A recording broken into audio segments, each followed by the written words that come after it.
Hey, how's it going? My name is Chris Brennan from the Astrology Podcast, and this is your horoscope for the year of 2020 for those with Virgo and Virgo rising. So, over the course of the next 40 minutes to an hour, I'm going to go through the major planetary alignments and transits that are going through your birth chart over the course of the next 12 months. So, I'm primarily dedicating or focusing here on those that have Virgo rising, although to a lesser extent, you can also look at this from the perspective of your sun sign, especially if you were born during the day and your sun in your birth chart is in the sign of Virgo, or if you're born at night, and especially if your moon was located in the sign of Virgo in a night chart. But for the most part, we're going to be focusing here on the rising sign. All right, so why don't we jump right into it? And thanks everybody who's joining us in the live chat. Thanks, June. Welcome back. Yeah, we're about halfway through at this point. I'll try to stay hydrated. So let's throw up some of the artwork for this month. First, I'm going to be going back and forth and looking at the planetary movements calendar, which is a poster that I printed up this year that shows where the planets will start at the beginning of the year and how far through the zodiac they'll get by the end of the year, which is helpful for visualizing how some of the inner planets move relatively quickly, like Mercury, and will do a complete lap around the signs of the zodiac. Whereas some of the outer planets like Saturn or Jupiter, or especially Uranus, Neptune, and Pluto, move relatively slowly and will only move part of the way through one sign of the zodiac over the course of the next 12 months. So I'm going to be emphasizing a lot what houses the planets are moving through in your birth chart relative to your rising sign of Virgo. So that's one of the reasons why I really emphasize looking at my horoscopes from the perspective of your rising sign primarily. If you don't know your rising sign, you can get that from a website like astro.com.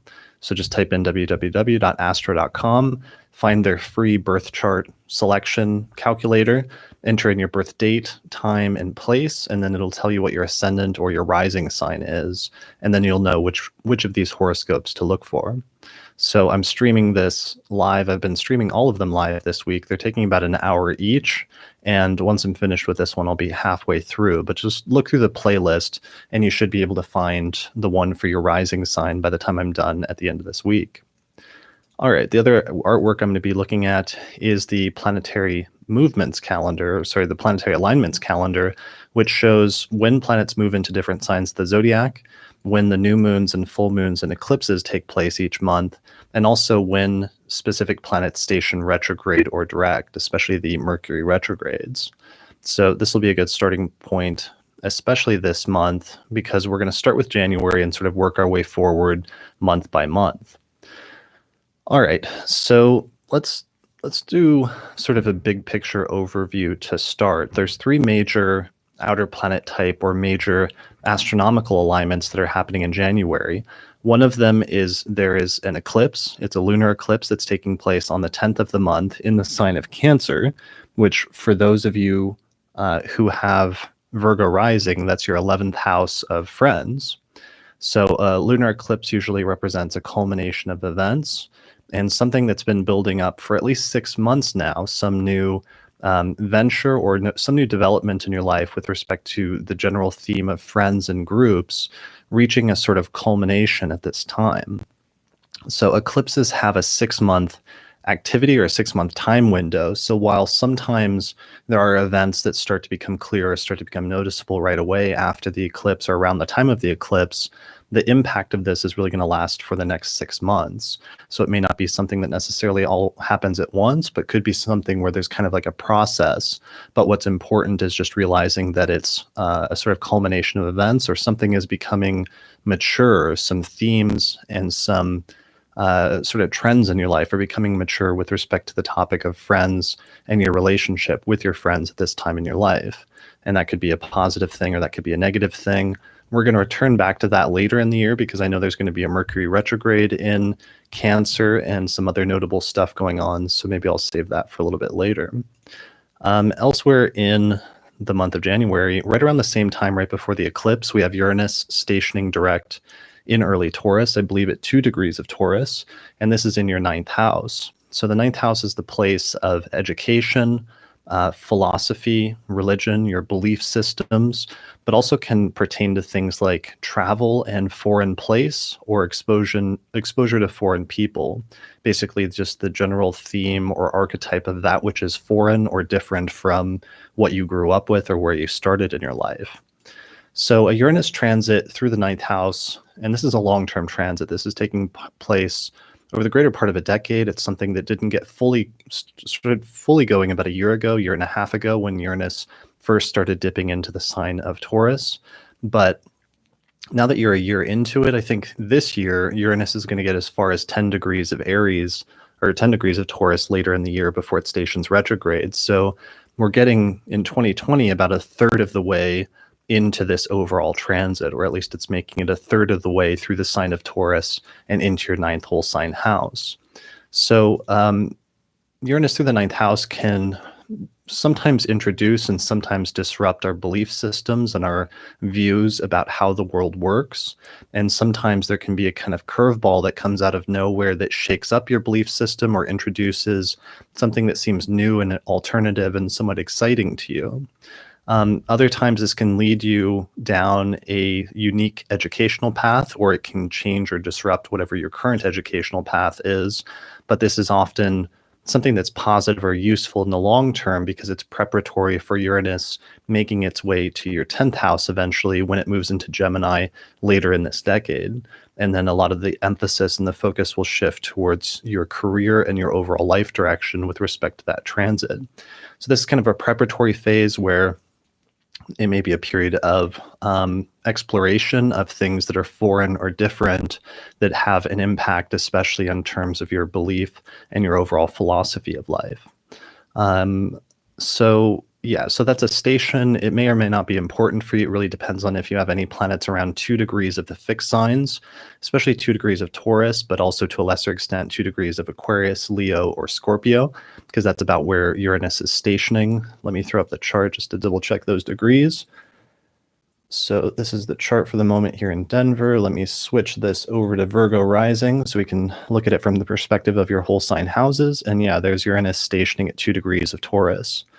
So while it's going through your ninth house, no matter what, if you have Virgo rising, it's going to be more important. The station around the time of the eclipse here in January will be more important for those of you that have placements in your birth chart at 2 degrees of the fixed signs. If you don't, it may not otherwise be a major thing that's notable. Although later in the year, when Uranus stations at 10, if you have anything at 10 degrees of fixed signs, that could be more crucial or more important for you. All right, so that's one of the other big transits this month. The other major stuff that's going on is there's a Saturn-Pluto conjunction happening in Capricorn, and this is part of an overall Saturn transit through Capricorn that's been going on for 2 years at this point. And we also have Jupiter transiting through the same sign of Capricorn this year. So there's a ton of activity taking place in Capricorn. Some of this is long-term stuff that you've been dealing with for some time. It's going through your 5th house. The 5th house, one of the primary things that comes up is it has to do with the topic of children, either your own children, if you have any, or just the general topic of children or people that are younger than you in your life in general. The 5th house also pertains to things like creativity and what you do to express yourself in your life, if you have any modes of expression or creativity. It can also be the house that has to do with pleasure or what you do for fun. Which is kind of tricky because it's Saturn going through that sign right now, which can be not a fun transit or not a fun planet. And finally, the 5th house also has to do with sex and sort of connected with procreation, but also just to the general topic of sex and sexuality in general. So Saturn transiting through that sign, that's been happening for 2 years now, and it can bring a greater sense of seriousness, of responsibility, and sometimes obstacles or difficulties in this area of your life. That's especially true for those of you with night charts, because Saturn transits tend to be a little bit more challenging for people with night charts. And it may have indicated a period where there's some major obstacles or setbacks or difficulties for you as Saturn has been transiting through that sign. So for some of you, if you have planets around 22 degrees of cardinal signs, especially 22 degrees of Capricorn, there could be an intensification of that transit happening this month, when we have the exact Saturn-Pluto conjunction at 22 Capricorn. The good news, however, is that Jupiter this year, for most of the past 2 years, you've just been dealing with Saturn going through that sign and being kind of heavy and being kind of sort of depressing in some ways in that part of your life in what is otherwise a positive house. But the good news is that this year Jupiter is also transiting through that sign and is balancing things out a little bit and bringing a little bit more optimism and a little bit more of a sense of hope and expansion to balance out the sort of contraction and whatever the opposite of hope is from Saturn's standpoint.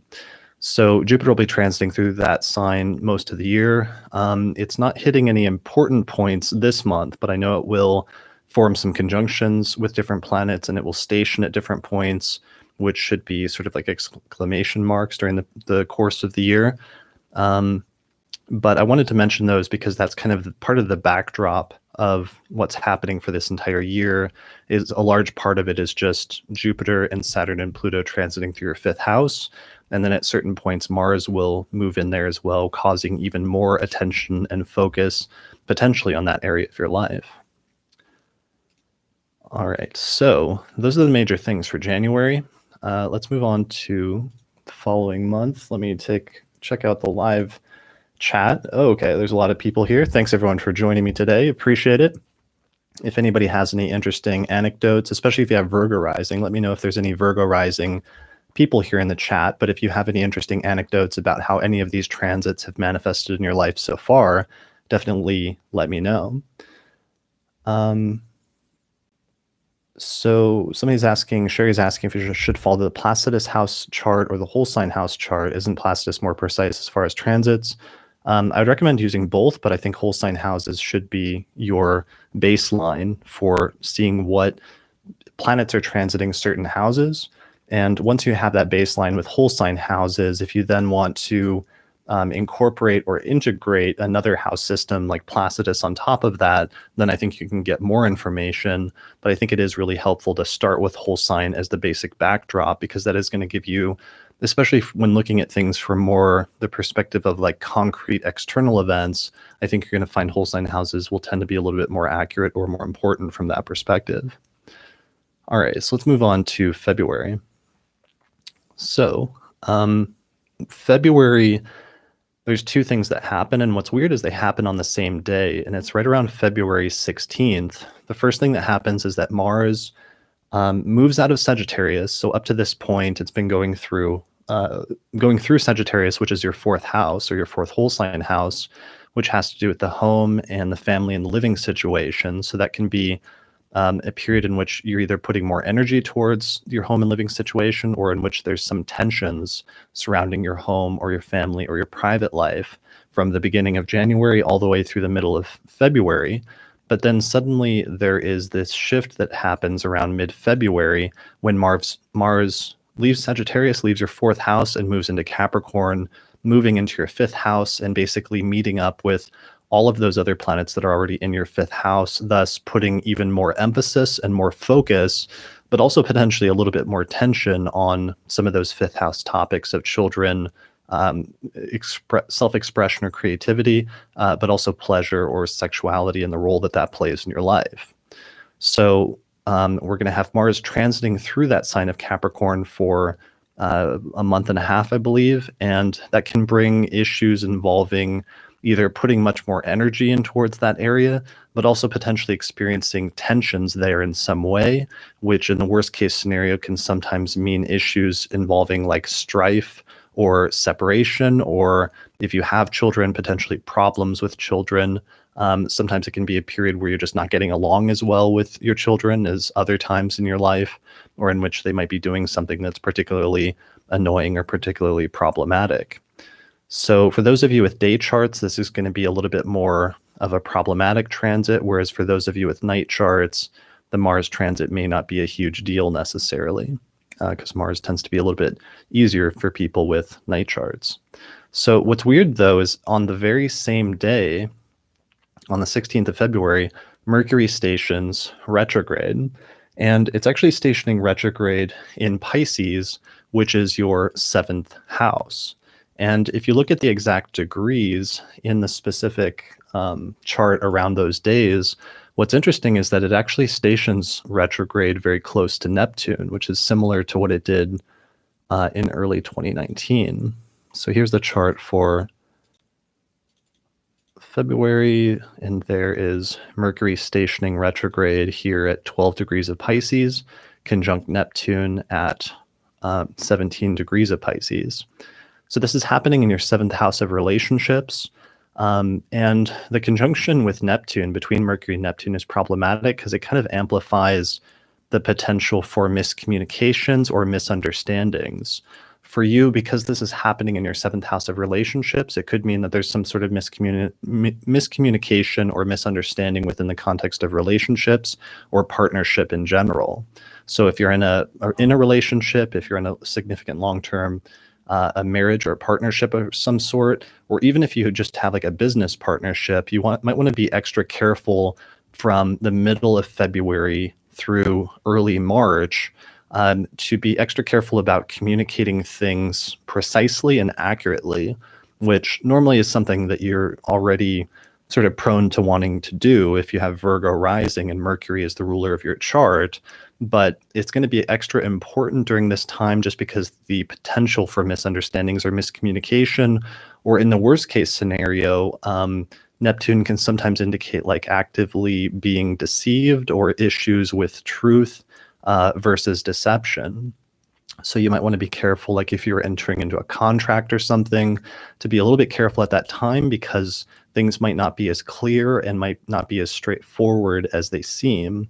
And sometimes it's better, unless you absolutely have to. Sometimes you absolutely have to proceed with plans like that during the Mercury retrograde, and there's nothing you can do, in which case you just hope for the best. But if you have some wiggle room, then it might be better to sign any contracts or do major business partnerships after the retrograde rather than right during it or right before it, just as a general piece of advice or a general tip.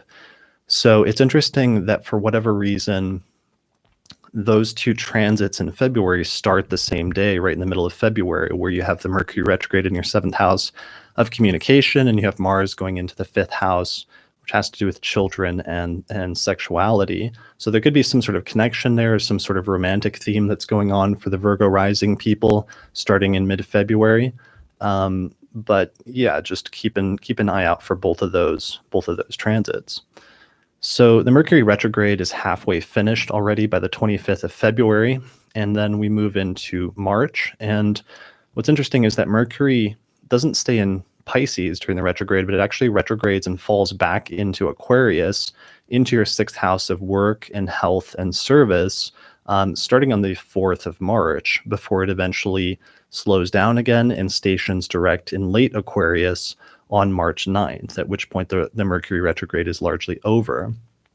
So with Mercury retrograding in your seventh house of relationships and then falling back into your sixth house of health and work, there could be something that you thought that you had finished or you thought was a one-time deal, but for some reason you have to return back to it or revisit something pertaining to your work or your health that came up a few weeks prior to that time, just before the Mercury retrograde period.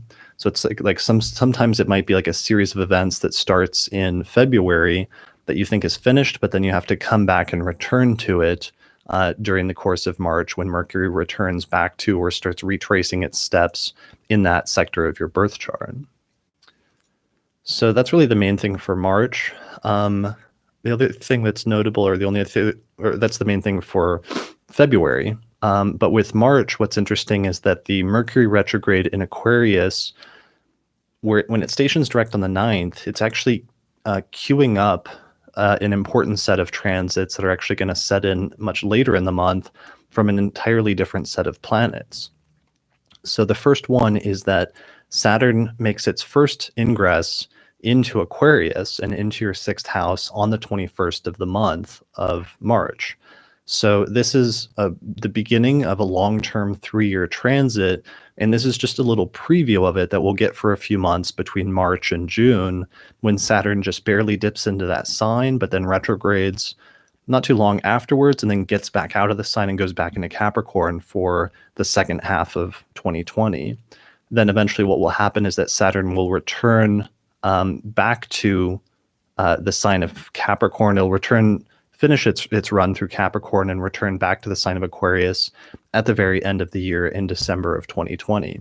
So this little few month period of Saturn dipping into Aquarius is just kind of a preview of a much longer term 2 or 3 year transit that we're going to be having starting at the end of the year.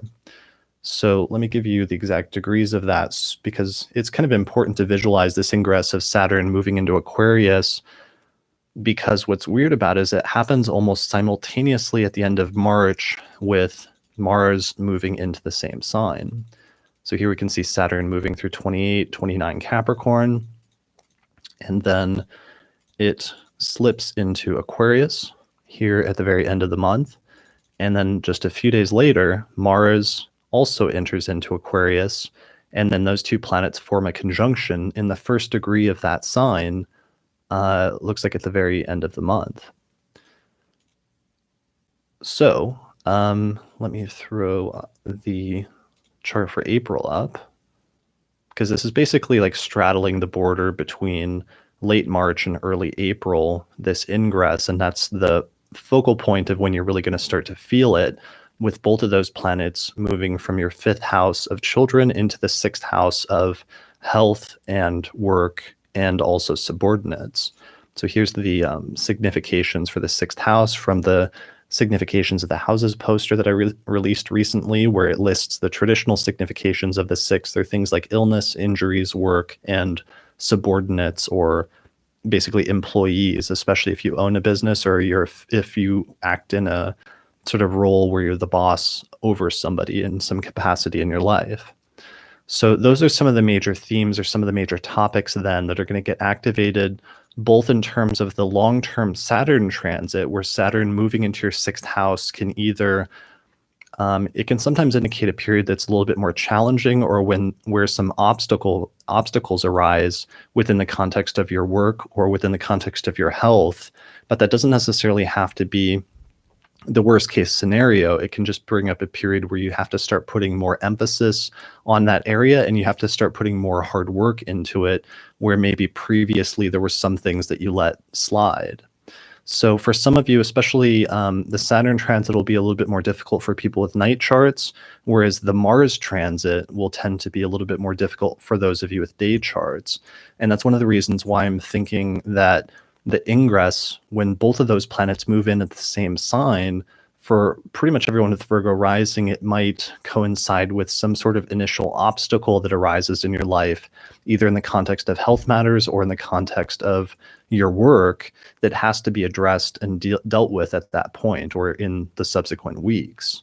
So for some of you, due to the Mars transit, that can be kind of frustrating or kind of irritating, whereas the Saturn transit can be feeling a little bit laborious or potentially a little bit depressing, because it's kind of like slowing things down.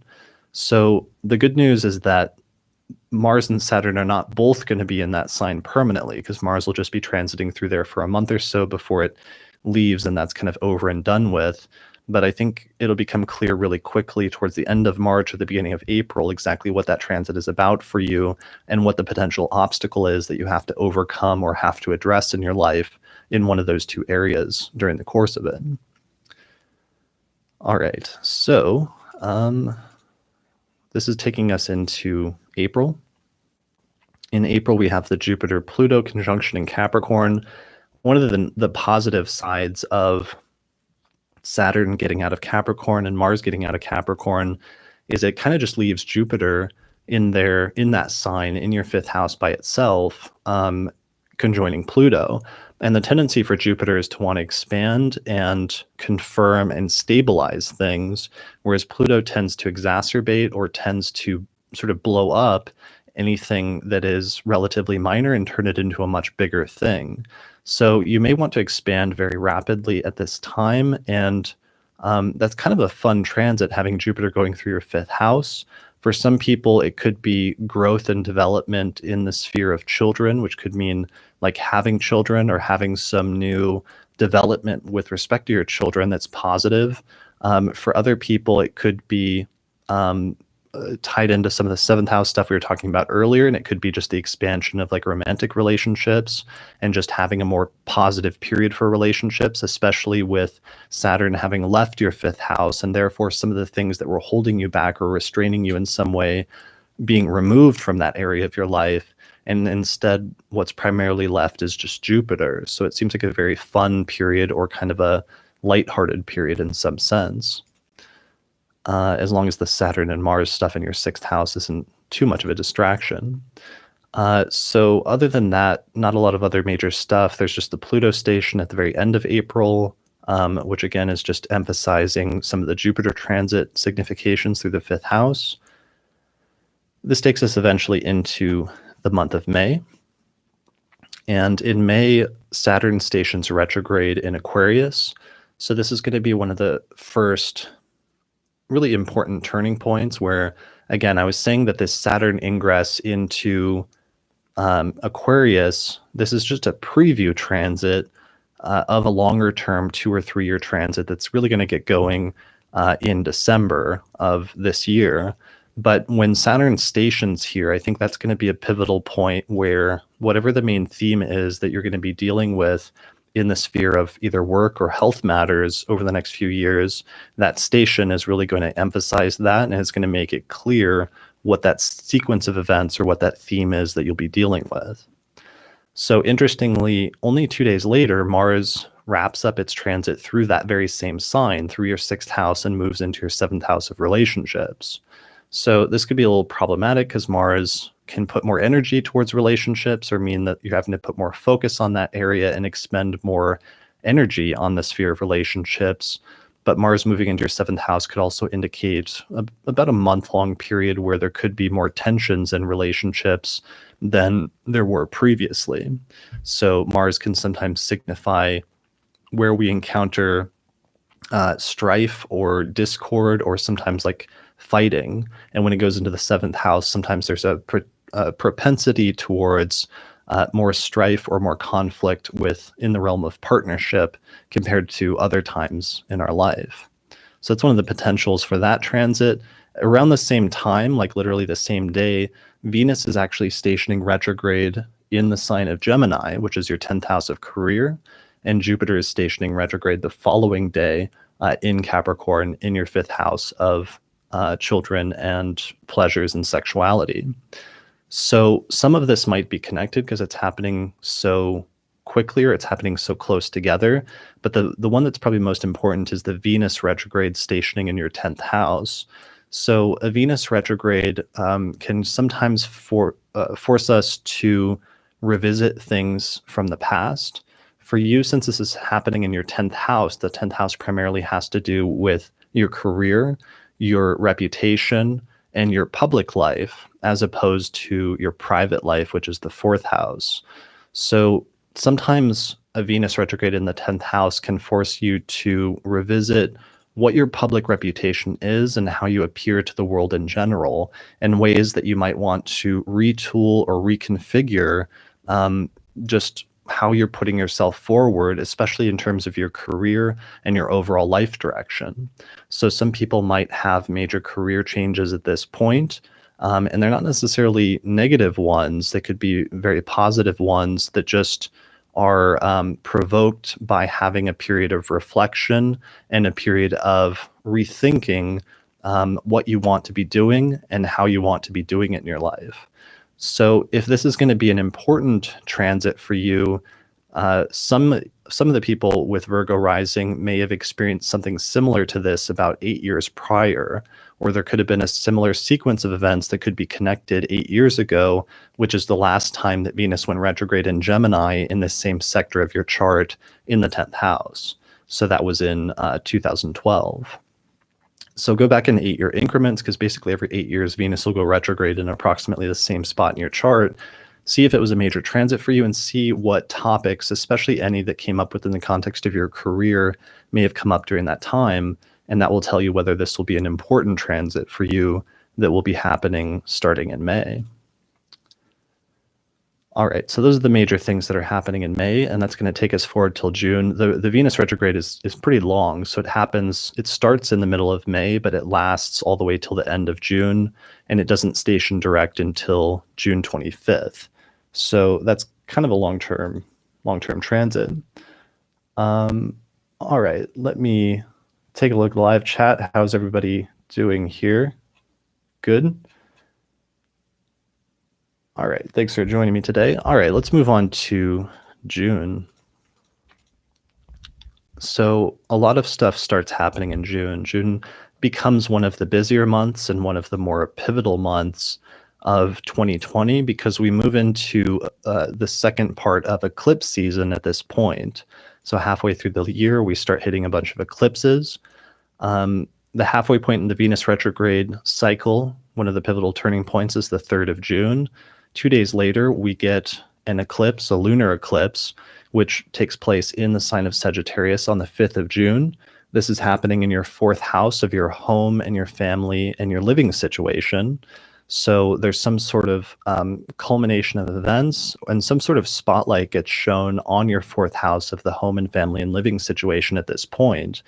This is important, and it's probably not a one-time event, but instead the nodes, the north and south node of the moon, are moving into that axis. And so we're going to start moving away from eclipses happening in your 5th house of children and your 11th house of friendship. We still got a few more eclipses that are happening in that axis, but things are going to start to shift over the next year to your 4th house of your home and living situation and your private life, and your 10th house of your career and your reputation and your overall life direction. So this is one of the first eclipses that we see when that shift really starts to manifest. And for some reason, it starts out with a culmination of events in your 4th house, somehow pertaining to your home and family and living situation, or potentially your parents, since the 4th house is also the major house that's associated with both parents. We'll see whatever that event is. It may not be a singular thing, but instead it's going to open a window of time where bookmarks or like chapter marks are going to start and end in 6-month increments. So whatever is initiated or comes to a culmination at that time will be revisited 6 months later, I think around the time of December. Later that month in June, on the 18th, we have a Mercury retrograde station where I believe it stations in the sign of Cancer, which is your 11th house of friends. And what's interesting about that is this happens right before there's a solar eclipse in Cancer, which is also in your 11th house of friendship. So I believe this is the last of a series of solar eclipses in Cancer. So it's, on the one hand, my keyword for solar eclipses is they represent great endings and great beginnings.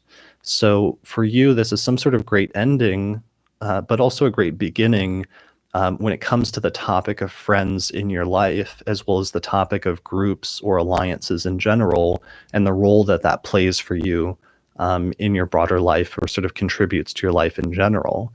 So we have not just that eclipse, but for some reason there's also a Mercury retrograde that's taking place in the same sign that starts earlier in the previous week. And so there may be some sort of revisiting of something that happened in the past that you have to go back and look over again. It may have been a miscommunication that happened within the context of your friends or your groups, or it may be somebody that you fell out of touch with that you reestablish contact with during the course of this Mercury retrograde and eclipse cycle towards the end of June. So the Mercury retrograde starts on the 18th. It reaches its middle point where whatever the issue was that arose starting around the 18th at the Mercury station starts to be resolved by the 30th of June. And then eventually Mercury stations direct about halfway into July on about the 12th of July.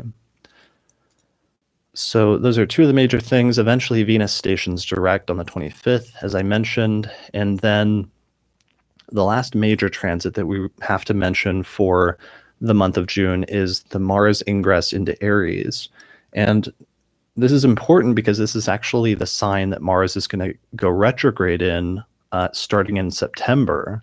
So normally Mars would just spend like a month or so moving through each sign of the zodiac and each house in our birth chart.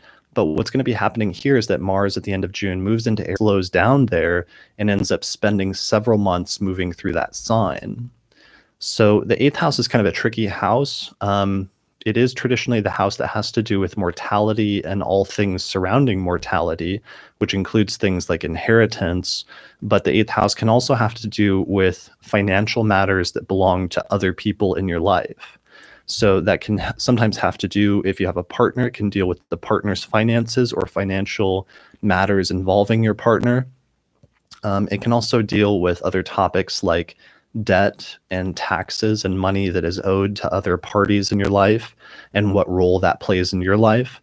For some reason, when Mars goes into a sign like this, it can create some irritations or some challenges or potentially even some strife surrounding those topics. And this is emphasized even more this year just because Mars is going retrograde in that sign. So it's going to slow down almost like it's playing the same note over and over again on like an instrument or something like that, instead of its normal thing of just zipping right through that sign. So it may require additional focus, or it may open up a sequence of events where there's sort of like a debacle that you have to address or deal with over an extended period of time in the second half of this year, because that's basically from this point forward in the entire second half of the year, Mars is going to be moving through that sign and through that sector of your chart. All right, so that's the end of June, and that brings us to July. Let me take a look at the chat.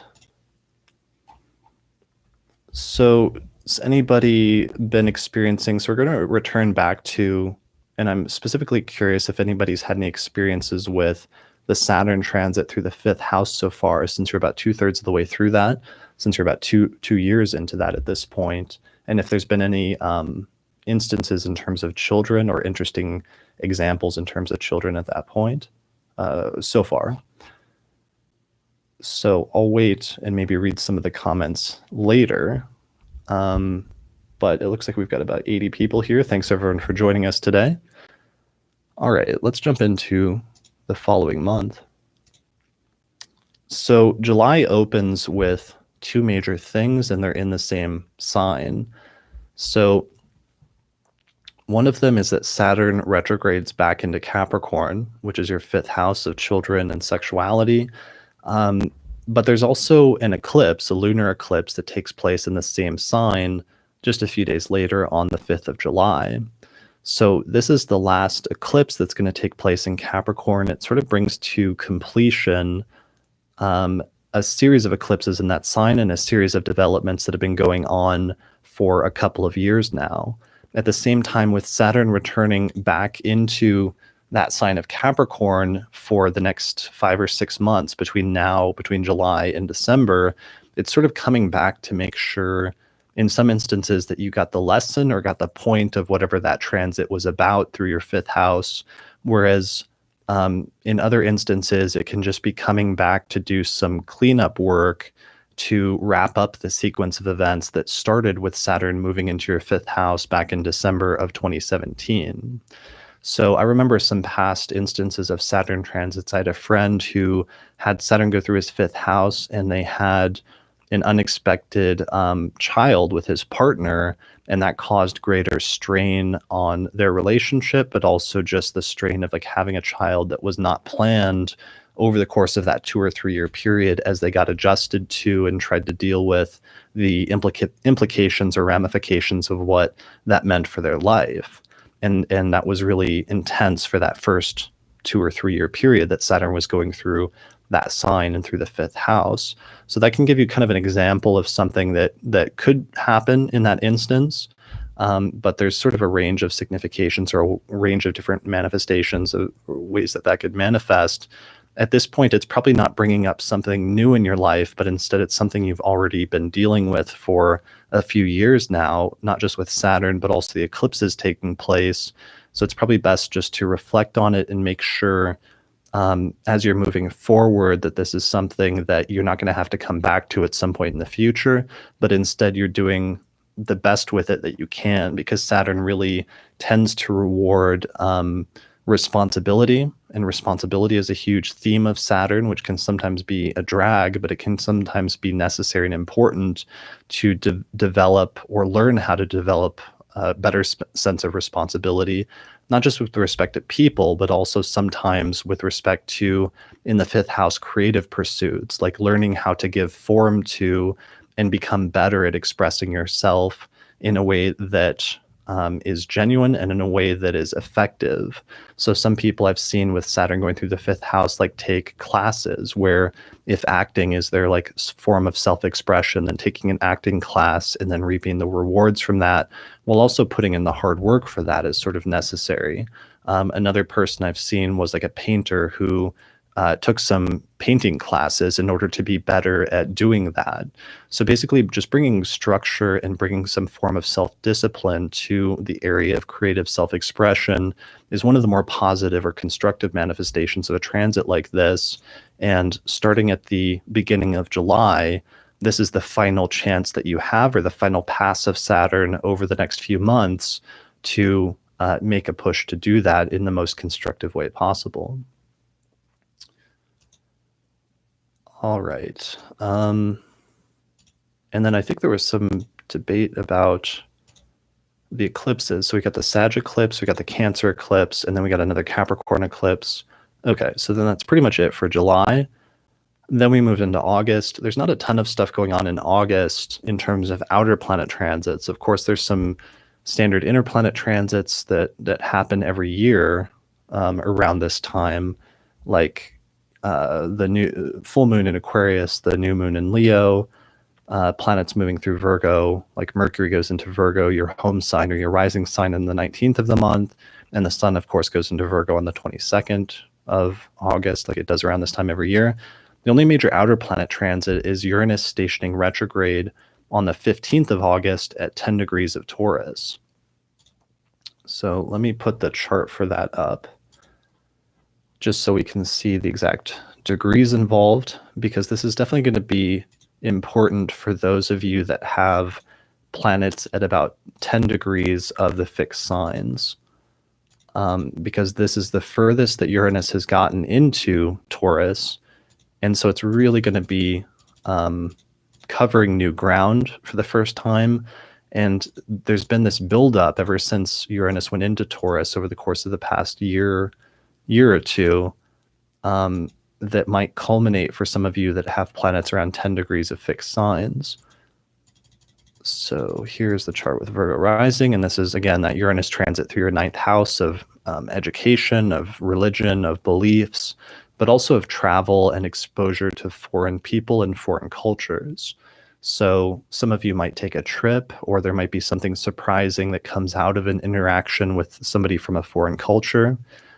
There could be something related to your belief system or even your political philosophy that is disrupted or changes unexpectedly around this time. This is obviously part of a much longer term transit, like I said before, but just if you have anything around 10 degrees of the fixed signs, I would really pay attention to that station as being one of the most important and most pivotal things that's happening in August, right in the middle of the month.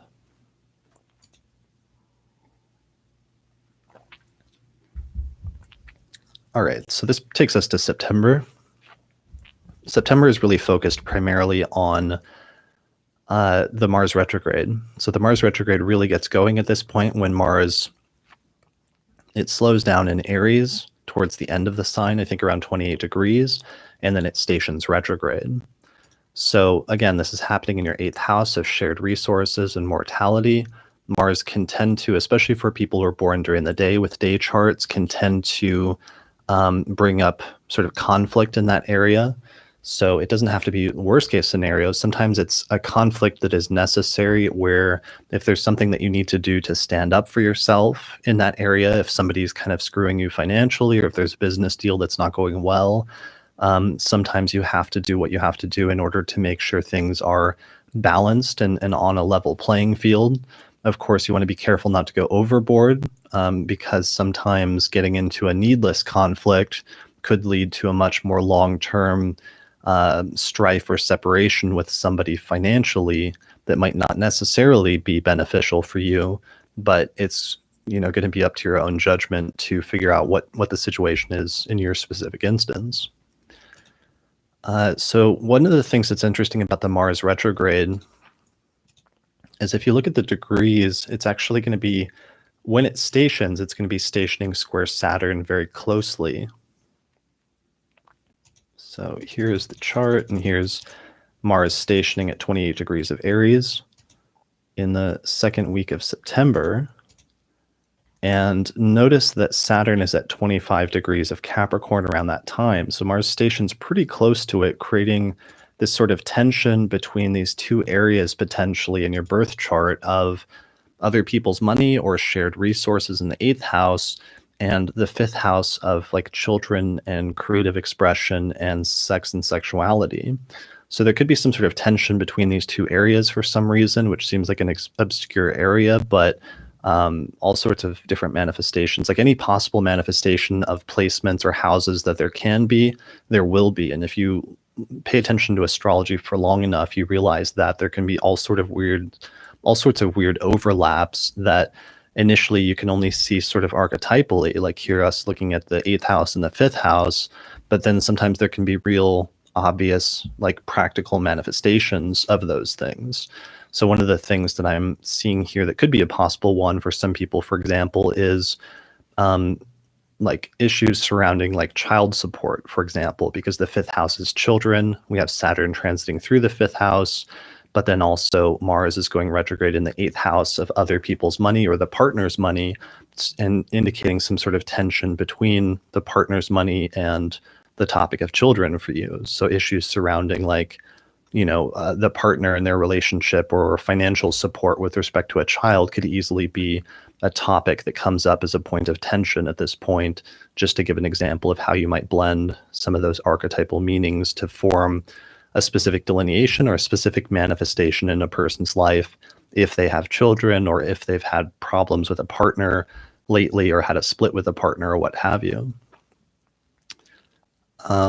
That's kind of tied in with a transit later in the month where two transits, one of them is Jupiter stationing direct in Capricorn, but also Saturn stationing direct in Capricorn, more importantly, at the very end of the month on the 29th of September. So that's the final time that Saturn's going to station direct in that sign. And to me, this looks like kind of a positive thing, like there's a final rectification of some of the issues that you've been going with respect to Saturn transiting through the 5th house and the topics that's been activating relative to children or sexuality or self-expression. Jupiter stationing direct there in the sign at the same time sort of reemphasizes those more positive or constructive, or at least forward-moving significations and interpretations. And then both planets are going to quickly start picking up speed before eventually making their way out of that sign and completing that transit by the end of the year. So this is going to take us forward into the month of October. And all right, so month of October, lunations, normal stuff, full moon Aries, new moon Libra. This is the third Mercury retrograde of the year, where Mercury, interestingly, it stations retrograde in Scorpio in your 3rd house of communication and siblings and short distance travel. There's the significations of the 3rd house image. But then it retrogrades back into Libra later in the month. By the end of the month, Mercury is retrograde and it makes a retrograde ingress into Libra on the 27th of October. So Libra is your 2nd house of finances and financial matters. Mercury does not station direct until the 3rd of November. So it seems to be tying together topics, 3rd house topics and 2nd house topics for you, which could be things like siblings and financial matters, or it could be travel and how you get around your city, like your car or your vehicle, and financial matters. Somehow there's something that you have to revisit, or there could be some sort of miscommunication or snafu, sometimes technological snafu involving those two topics or those two areas of your life. But yeah, that's the 3rd Mercury retrograde. What's interesting about it And a little bit unique about it is that Mercury stations at 10 degrees of Scorpio, I believe, which is pretty closely opposite to where Uranus is at that point in time. Let me move forward in the chart just to double check that. Here we see Mercury slowing down and stationing at 11 Scorpio, opposite to Uranus at 9 degrees of Taurus. So it could be this Mercury retrograde, and that Mercury retrograde station, especially around the middle of October, could be something that's a little bit more surprising, a little bit more unexpected, and a little bit more destabilizing than usual with respect to especially those third house topics, with Mercury stationing retrograde in your third house of siblings, of communication, of education, and short distance travel. But eventually by early November, there's a rectification of whatever those problems are, and you get things ironed out over the course of that 3-week period, so that you should be in good shape, or at least better shape, by early November. Other November transits, we start moving into, there's two major ones. One of them is that Mars finally stations direct on the 13th of November after being retrograde for quite a while in your 8th house. So this could be connected a little bit with whatever's going on with the Mercury retrograde that retrogrades back into your second house of finances. The fact that Mars is retrograde and then stations direct in your 8th house of shared resources and other people's money could be somehow connected to this. Mars stations direct on the 13th of November, so that whatever the series or the sequence of events was that was causing sort of problems or tensions or extra energy having to be poured into the area of shared resources or issues pertaining to mortality suddenly gets cleared up, and you suddenly start to move forward again in that area around the 13th of November. And then around this time, we move into eclipse season. So this is the last set of eclipses. And at this point, it's shifted completely from the Capricorn Cancer axis, and it goes entirely to the Gemini Sagittarius axis, which is your 10th house of career and your 4th house of the home and living situation. So the first eclipse is a lunar eclipse, which takes place in your 10th house on November 30th.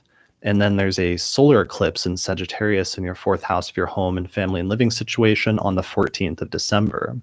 So this is a pretty big shift because it's starting to highlight your career house, and there's something that you started 6 months earlier prior to the end of November during the previous eclipse, which really reaches a peak or reaches some sort of culmination and starts to produce results at this point in terms of your career and overall life direction at the end of November.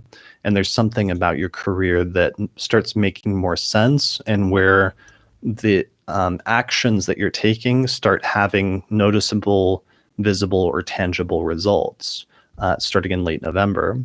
So that's not necessarily going to be just a singular event, but it's going to be a sequence of events, because that eclipse will open up a 6-month time frame.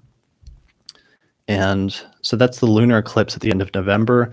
The solar eclipse that's happening in your 4th house is setting some sort of new foundation or planting some seeds that will grow and develop over the course of the next 6 months in terms of your home and your living situation and your private life. It could also have to do with something related to your parents, which are also major 4th house topics, and either things happening in their life or somehow your relationship with them.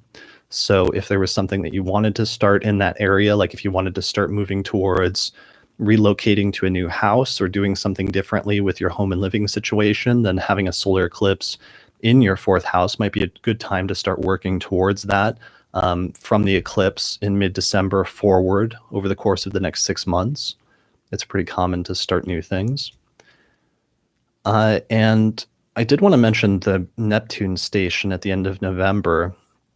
Even though it's not hugely tied into anything, it is in your 7th house, and I mentioned that towards the beginning of the year when we had that Mercury retrograde in Pisces, but I did want to mention the Neptune station because we're basically at the halfway point by now of this, I think it's like a decade-long Neptune transit through your 7th house, And I wanted to mention it just because Neptune transits wherever they are in a person's chart can bring a greater sense of like nebulousness and a lack of clarity or a lack of certainty revolving the part of the life that they're transiting through. And for you, because it's going through your seventh house, it may just be indicating a longer term period of nebulousness or lack of clarity or uncertainty surrounding relationships and partnership in your life in general. So there's many different ways that that could manifest, but I just wanted to mention it because now that we're halfway through, a lot of you that have the ascendant in the first half of Virgo will be having either experienced the most important or most pivotal point of that, or you might be right in the thick of it right now. So you might really be experiencing some of that nebulousness surrounding relationships. For some of you, that's going to be a little frustrating. Like you might be wanting greater clarity or wanting greater certainty when it comes to relationships during this time. But I guess I would just say to have patience with yourself and realize that while that may be something that's difficult to achieve now at this time in your life, or you may be struggling with some issues related to that, it's something that may be cleared up in a few years' time, especially once Neptune eventually gets out of Pisces. So don't worry about it too much if it's something that you've been struggling with to some extent over the past few years as you've been going through that transit. All right, so this is taking us to the very end of the year, and we have the final and actually the biggest planetary alignment that's taking place in all of 2020 takes place at the very end of the year, and it is the ingress of Saturn makes its final move out of Capricorn and moves into Aquarius on the 17th of December. And then just a couple days later, Jupiter also does the same thing where it moves out of Capricorn and completes its 1-year transit through that sign. And Jupiter moves into Aquarius, where very soon after that, on the 21st, Jupiter and Saturn form a conjunction in the sign of Aquarius in your 6th house of work and health and service. So this will be the start of a 1-year transit of Jupiter through that sign, which is a more positive, optimistic, kind of hopeful transit, where there might be some job opportunities or there might be some health things that are rectified or balanced out. At the same time, the Saturn transit's a little bit more challenging. That's opening up a 2-year period where, at the very least, you might have to bring more structure and more discipline to the area of your work or the area of your health. So for some people, discipline in terms of health matters can be things like having to start going to the gym and paying attention to their physical health. It can be greater dietary restrictions or integrating things that just force them to do better in terms of maintaining their overall daily health.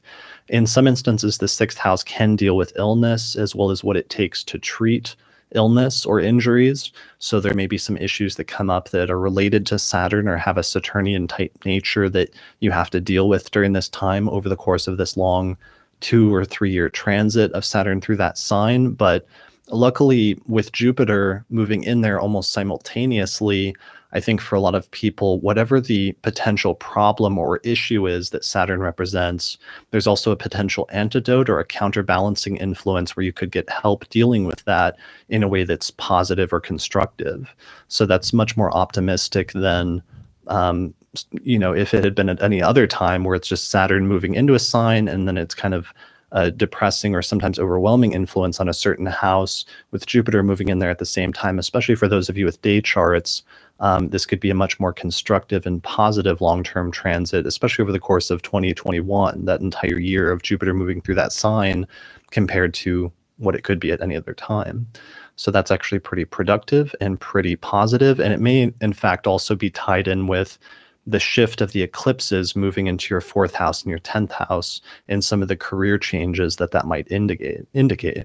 So sometimes people reach the high point of their career, or they become more well-known or more publicly visible when eclipses start happening in their 10th house, like they're starting to happen for you and like they will continue to happen over the course of the next year. Having Jupiter and Saturn moving into your 6th house could indicate some changes or some reconfiguration of your workplace or what work means for you and what it means to have a job or support yourself. So that could be somehow tied into what's happening with the eclipses in your 10th house in Gemini. But some of that's taking us a little far afield, and it's taking us into the future and into 2020 in terms of the long-term forecast of Saturn going through Aquarius, of Jupiter going through Aquarius, and of those upcoming eclipses that are going to happen in your 10th house, which are largely in 2021. So I'll have to save or postpone that till next time that I do this yearly forecast, maybe at the end of next year or at the end of this year, and we'll return and talk about that again some more in the future. All right. I think I did it. I think that's it for this horoscope for Virgo and Virgo rising for the entire year ahead of 2020. It looks like I'm at about an hour, so that is typically what the other ones have been taking, so that's pretty good.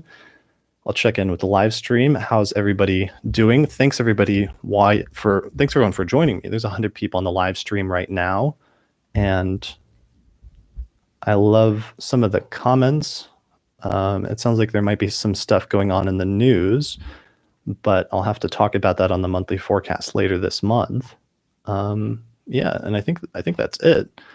All right, I need to do a few plugs to wrap this up. So one of the things is the artwork that I've been doing in this episode and using, like the planetary alignments, the planetary movements, and also the significations of the houses.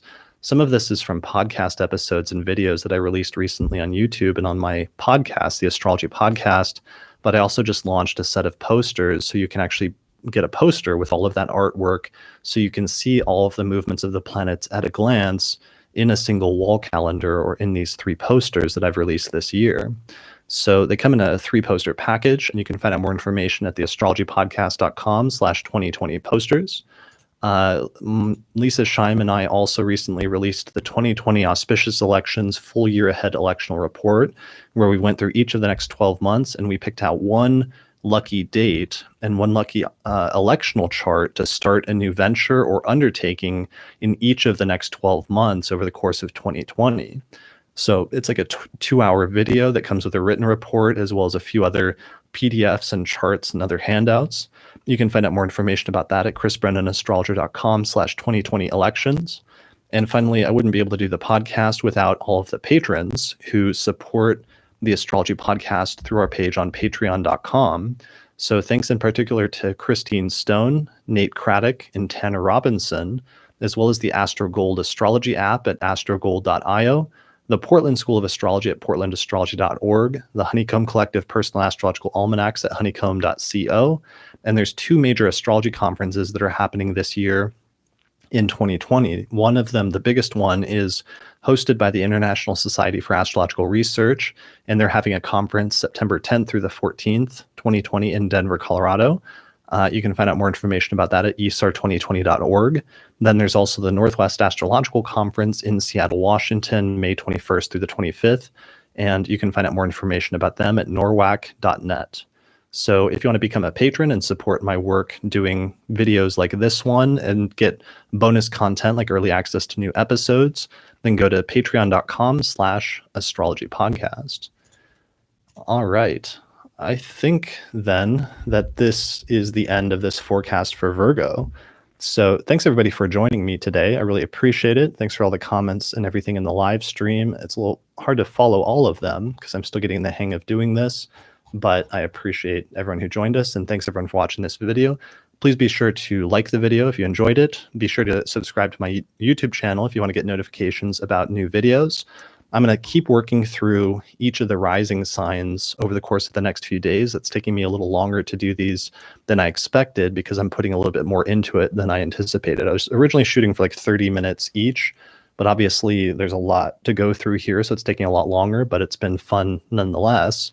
I'm now halfway through, so this is the rising sign for Virgo. So sometime later tonight, I'm going to resume after taking a little break with the horoscope for Libra and Libra rising. So just subscribe to the channel to follow that, and I'll see you guys again here in just a few hours. All right, thanks for watching.